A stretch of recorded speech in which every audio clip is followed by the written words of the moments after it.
SG Consultancy Services. Study MBBS in Russia, Philippines, Uzbekistan.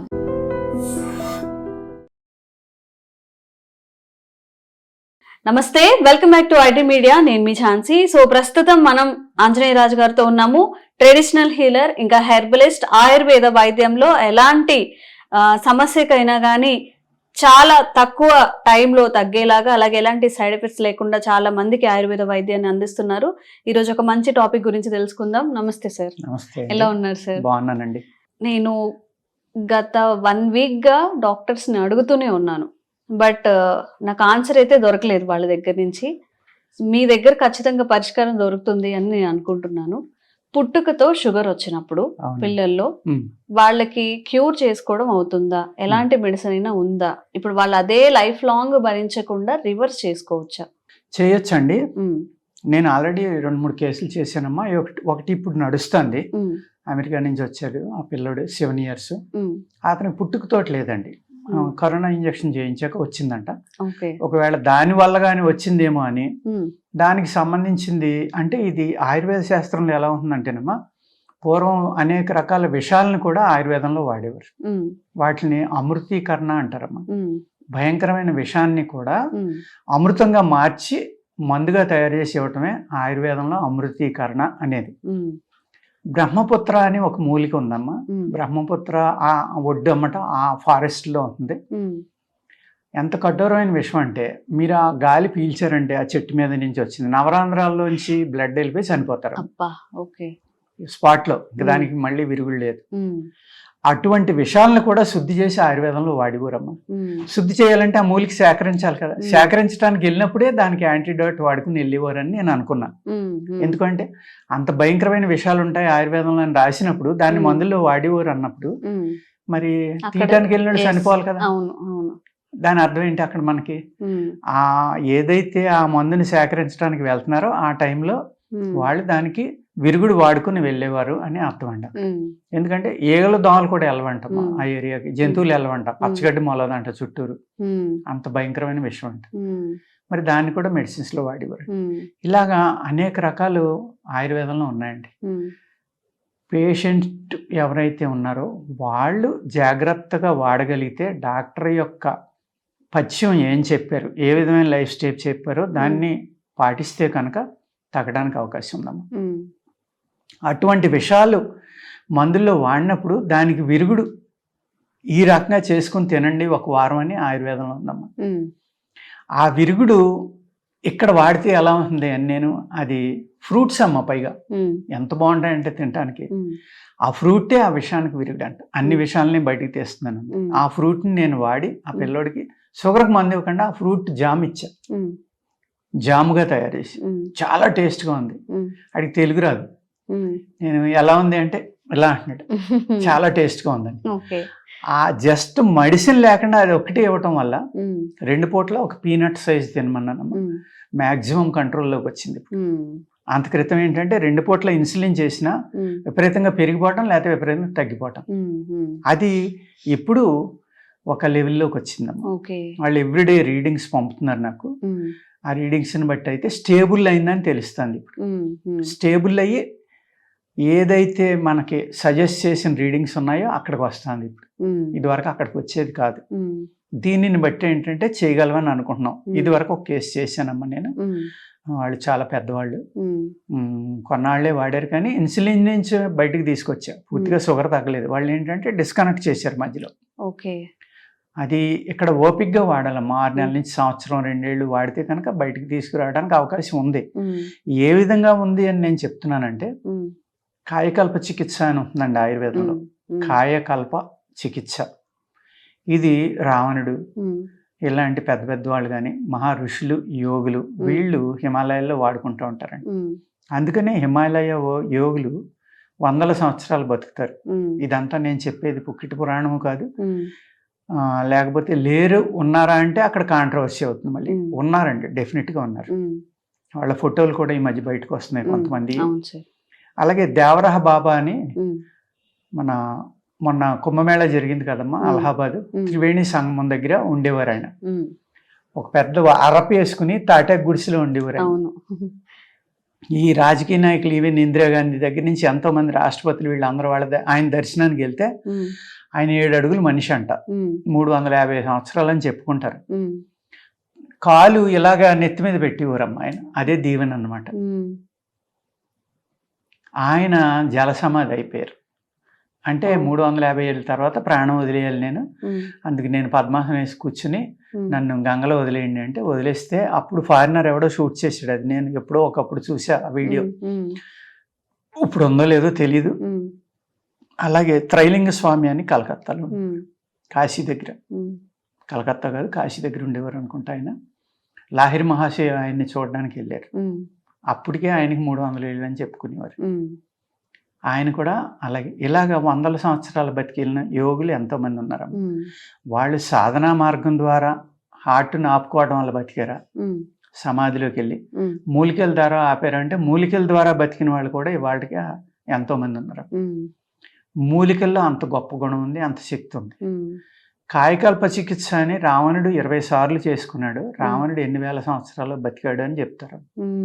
ఎందుకంటే ఈ కాయకల్ప, ఈ కాయకల్ప చికిత్స వల్ల అన్ని 100 సంవత్సరాల మనిషి బతికినప్పుడు టైప్ 1 షుగర్ ఎంతమ్మా దాని ముందర.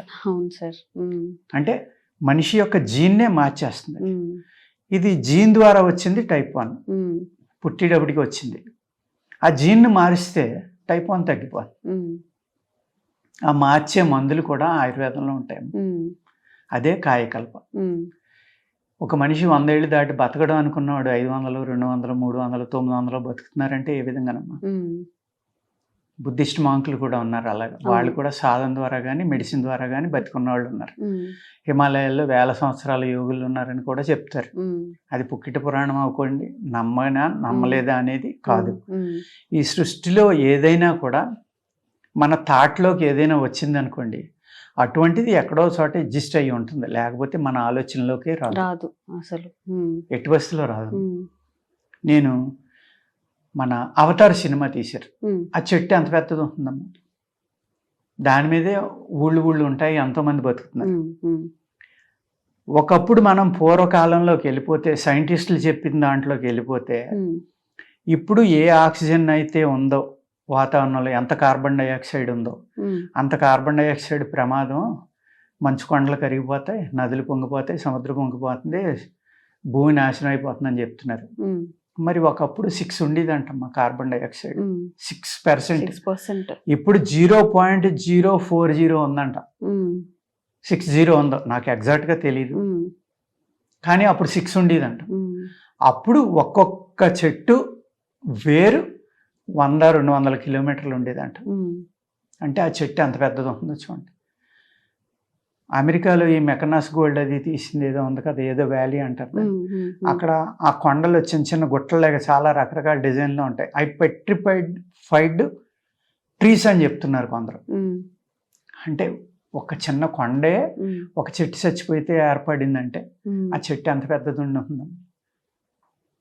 అటువంటి ఆలోచన వచ్చినాడు కాబట్టి ఆ అవతార్ తీసిన డైరెక్టర్ ఎక్కడో అతను డ్రీమ్లో చూసి ఉండొచ్చు, అతను దివ్య దృష్టితో చూసి ఉండొచ్చు. ఒక అద్భుతమైన వ్యక్తులు అన్నమాట వాళ్ళు. ఎక్కడో దర్శించి ఒక సినిమా తీయటం అంటే అంత ఈజీ కాదు. ఇక్కడ వైద్యంలోంచి సినిమాలోకి వెళ్తున్నాను అని అనుకోవద్దు మీరు. ఆ చెట్టు అతని ఐడియాలోకి వచ్చింది అంటే అది ఎగ్జిస్ట్ అయ్యి ఉంది ఎక్కడో. అలా అయితేనే మన మనస్సులోకి వస్తుంది అనేది నా నమ్మకం. ఇది నేను చెప్పింది అందరినీ నమ్మమని చెప్పట్లేదు, అన్నీ నేను చేసేస్తానని చెప్పట్లేదు, కానీ ఇంపాసిబుల్ అనేది లేదని నేను చెప్తున్నాను. ఈ ప్రకృతిలో భగవంతుడు అన్నీ ఇచ్చాడు మనకి, అన్నీ నిర్మించి ఇచ్చాడు, అన్నీ వాడుకోమని ఇచ్చాడు. మనం ఆ ప్రకృతిని నాశనం చేయటం వల్ల ఇన్ని రకాలైన ఇబ్బందులు మనం అనుభవిస్తాం. అందుచేత ఆ హిమాలయ మహాత్ములు వాళ్ళకి మూలికల గురించి తెలుసాము. ఇప్పుడు నేను హిమాలయాలకు వెళ్ళినప్పుడు ఒక ఆయన చెప్పారు, ఆకు చెప్పలేదు కానీ నాకు జేబులో తీసి ఈ ఆకు ఒకటి చాలండి మాకు రోజుకి ఆహారంగా, ఈ నోట్లో వేసుకుని నవిలి మింగుతాము, ఆ రోజంతా ఇంకా ఆహారం అక్కర్లేదంట, నీళ్ళు అక్కర్లేదంట. ఇలాగ రోజుల తరబడి మేము మంచు కొండల్లో ఉండిపోయినప్పుడు ఏమీ దొరకనప్పుడు ఈ ఆకుల్ని జాగ్రత్త చేసి ఉంచుకుంటాం. ఇంకా మాకు మళ్ళీ మంచు కరిగిపోయేదాకా 5-6 నెలలు తినకపోయినా ఏమవుదంట వాళ్ళకి. వాళ్ళు ఏం చేస్తారంటే ధ్యానం ద్వారా హార్ట్ బీట్ని తగ్గించేస్తారమ్మ. తగ్గించేసి హైబర్నేషన్లోకి వెళ్ళిపోతారు. ఇది ఇంపాసిబుల్ అని ఏం కాదు. మంచు ఉడుతుంది, దాని హార్ట్ బీట్ 230 240, నాకు ఎగ్జాక్ట్గా తెలియదు, నేను సైంటిస్ట్ని కాదు. మంచు పడి వాతావరణం మొత్తం మంచుతోటి చెట్లు భూమి పూడిపోయి మంచులో కప్పడిపోయినప్పుడు అది మంచు అడుగుకి వెళ్ళిపోయి నిద్రపోతుంది, నిద్రావస్థ, హైబర్నేషన్ అంటారు దాన్ని. ఆ 200 పైన ఉన్న హార్ట్ బీట్ని అంట 2లోకి తీసుకొచ్చేస్తుందంట. అలా మంచు ఎలుగుబంట్లు కూడా హైబర్నేషన్లోకి వెళ్ళిపోతాయి. వెళ్ళిపోయి 6 నెలలకు 5 నెలలకు మంచు కరిగాక మళ్ళీ వచ్చేసి ఆరోగ్యంగా చాలా హ్యాపీగా ఎక్స్ట్రా ఫ్యాట్ ఏమైనా ఉంటే దాన్ని కరిగించుకుని ఆహారంగా తీసుకుని ఇంకా హెల్దీగా బయటకు వస్తాయి, ఇంకా యాక్టివ్గా. ఇటువంటి రహస్యాలు ప్రకృతిలో అనేక ఉన్నాయి. అలాగే మనిషి ఎందుకు ఆపలేడు హార్ట్ని? యోగులు అదే కదా చేసి పని. ఎప్పుడైతే హార్ట్ బీట్ ఆపేశారో మిషన్ పని చేయట్లేదు కదమ్మా, అప్పుడు ఆహారం అక్కర్లేదు కదా. ఇది ఎంతమందికి మనం చెప్తే ఏమంటారు, ఏదో చెప్పేస్తున్నారు మీరు అంటారు, కానీ కాదమ్మా. మీరు అన్నట్టు ఒక ప్రాణాన్ని మనం హోల్డ్ చేసి అలా ఉంచగలిగినప్పుడు ఈ బీపీ, షుగర్ ఇవి నథింగ్ కదా సార్ నిజంగా. మనకి ఆ ప్రాపర్ వే అనేది తెలియాలి, ఎలా వాడాలి, ఎవరు ఇస్తారు ఆ మెడిసిన్ అనేది మనకి తెలియాలి, ఎట్లా వాడాలని. అలా చేయగలిగితే ఈ అన్నిటికి కారణం ఆహారం. ఈ తల్లిదండ్రులు, ఆ తల్లి ఎవరైతే గర్భవతి ఉందో ఆ తల్లి ఆహారం సరిగ్గా తీసుకోకపోవడం వల్ల, ప్యాంక్రియాస్ పనిచేయడానికి అవసరమైన ఆహారం అందకపోవటం వల్ల ఆ అబ్బాయి ప్యాంక్రియాస్ ప్రాబ్లంతో పుట్టాడు, ఆ అమ్మాయి ప్యాంక్రియాస్ ప్రాబ్లంతో పుట్టడం వల్ల టైప్ 1 షుగర్ అది పుట్టేవాడికే ఉందని చెప్తారు. దాన్ని మనం రెక్టిఫై చేసి ఈ ప్రెగ్నెంట్ గా ఉండగా తల్లి కనుక, తల్లులకి గర్భవతి అయిన తల్లి నాకు అది తినాలని ఉంది, ఇది తినాలని ఉంది అని అడుగుతారు. నేను 1-2 వీడియోలో మీకు కూడా చెప్పానేమో నేను. ఏమనంటే ఆ తినాలని ఉన్నదా అందులో ప్రోటీన్ కానీ విటమిన్ కానీ ఇది కానీ ఉంది కదమ్మా, దాని లోపం వల్ల ఆ తల్లి యొక్క శిశువుకి ఏది లోపం ఉందో ఆ తినమని ఈ తల్లి శరీరానికి బ్రెయిన్కి సిగ్నల్ ద్వారా వచ్చి నాలిక ఆ రుచి అడుగుతుంది. ఎంత గొప్ప సైన్స్ చూడండి. ఇది ఏ విధంగా తెలుస్తుంది మనకి తెలియదు. అదేదో చేదస్తాం అనుకుంటాం, ఇంకోటి అనుకుంటాం. గర్భవతిని ఎంత జాగ్రత్తగా చూసేవారంటే ఇంట్లోని ఉమ్మడి కుటుంబాలు ఎక్కువ కదమ్మా, వదినలను, చెల్లెళ్ళను, లేకపోతే ఆడపడుచులను, మరుదులను, ఏం కావాలంటే అది మామగారు, అత్తగారు, తల్లిదండ్రులు ఏది కావాలంటే అది తీసుకొచ్చి పెడతారు, పెట్టేవారు. ఇప్పుడు అది చేదస్తాం అని వదిలేస్తున్నారు. దానివల్ల ఇలాంటి ప్రాబ్లమ్స్ వస్తాయి. ఎందుకంటే ఏదైతే ఆ శిశువు పెరగడానికి ఉన్న డెఫిషియన్సీ ఉందో దాన్ని ఫుల్ఫిల్ చేయడానికి ఆ తల్లి నాకు ఇది తినాలని ఉందని అడుగుతుంది. అది పెట్టాలి మనం.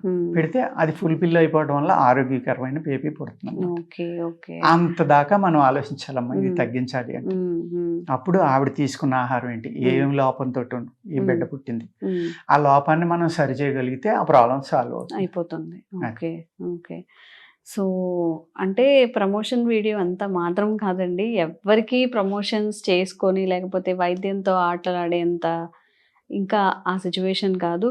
ఎవరైతే నిజంగా అవసరంలో ఉన్నారో, చిన్నపిల్లల్లో పాపం వాళ్ళ లైఫ్ లాంగ్ ఆ షుగర్ ని క్యారీ చేసుకుంటూ ఇవి తినొద్దు అవి తినొద్దు అని చెప్పి తినొద్దంటాం వదిలేండి, ఇంజక్షన్ రోజు ఉదయం సాయంత్రం తీసుకునే పరిస్థితి.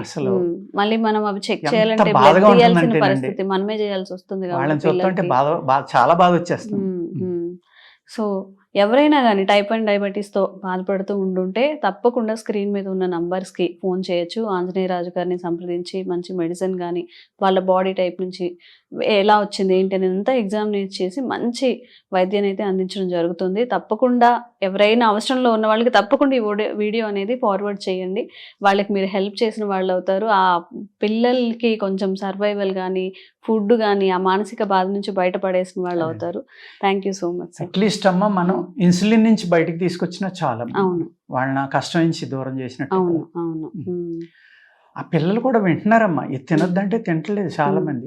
మరి ఇంజక్షన్ భయపడి లేకపోతే ఆ చిన్న వయసులో పేసీలు పెడతారు కదా సాధారణంగా, ఆ పేసీలు పెట్టి వాళ్ళు కూడా ఉండరమ్మా చాలా మంది అందులో. మరి వాళ్ళ మెంటల్ స్టేటస్ అలా అయిపోతుందో స్టేటస్, లేకపోతే భగవంతుడే వాళ్ళకి ఆ శక్తిని ఇస్తాడో తెలియదు. Sir, one life lesson what medicine has taught you. Whatever you can do without expecting. But I really believe మన పాజిటివ్ యాటిట్యూడ్ ఉంటేనే మనం ఏదైనా సాధించగలం. గట్ని మనం కరెక్ట్గా డీల్ చేసినట్లయితే అది మనకి పాజిటివ్ హార్మోన్స్ని రిలీజ్ చేస్తుంది. షుగర్ వచ్చిన వాళ్ళ పరిస్థితి ఏంటి? పొట్ట దగ్గర పెరిగితే దాన్ని ఆండ్రాయిడ్ అంటారు, ఆండ్రాయిడ్ ఫోన్ కదా. అసలు థాట్స్ ఎందుకు వస్తాయి? బ్రెయిన్ డెడ్ అంటే దానికి ప్రపంచం అంతా కూడా కొన్ని నిర్దిష్టమైనటువంటి లక్షణాలు ఉన్నాయి. మానసికంగా ధైర్యంగా ఉంటే క్యాన్సర్ జయించవచ్చు. You are a doctor for a cause sir, అంతే. వాళ్ళకి వచ్చిన ఆదాయం కాకుండా ఫ్రీ సర్వీస్ ఎంతమందికో చేస్తుంది.